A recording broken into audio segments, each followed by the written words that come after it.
la classe dehors, il y a deux mots. Il y a le mot classe, il y a le mot dehors. C'est de l'éducation, je dirais, peut-être un petit peu plus large que l'enseignement. Et c'est de l'éducation hors les murs. J'ai été longtemps animatrice de classe de mer dans ma jeunesse. Et au début, j'animais des classes de mer qui étaient exclusivement basées sur une approche scientifique du milieu. C'était un peu encore la belle époque de l'étude de milieu. Je pense que beaucoup d'enseignants connaissent l'étude de milieu et on allait étudier, c'était bien le mot étudier, tout ce qu'il y avait sur le milieu littoral.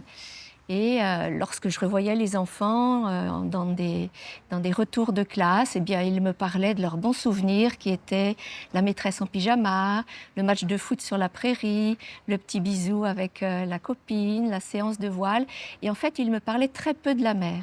C'est là que j'ai commencé à réfléchir à mais qu'est-ce que c'est que la pédagogie du dehors finalement, pour que ça puisse aussi construire une relation sensible avec le milieu. Quelle relation sensible on pouvait construire par le biais des classes de mer.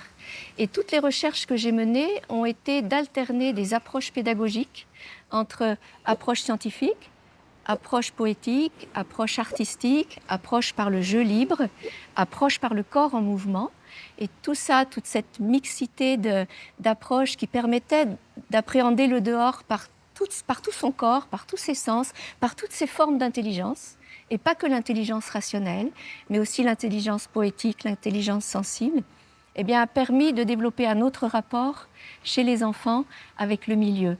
À la fois, ils avaient appris des choses scientifiques, une forme d'objectivité vis-à-vis du milieu, mais ils avaient aussi construit une relation subjective avec le milieu.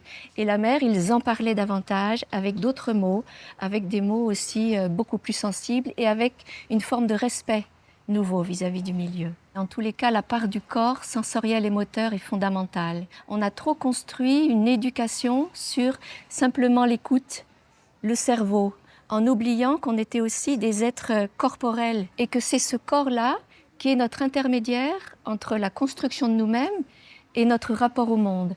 Tout ce qu'il y a autour de nous, c'est d'abord par le corps que ça transite.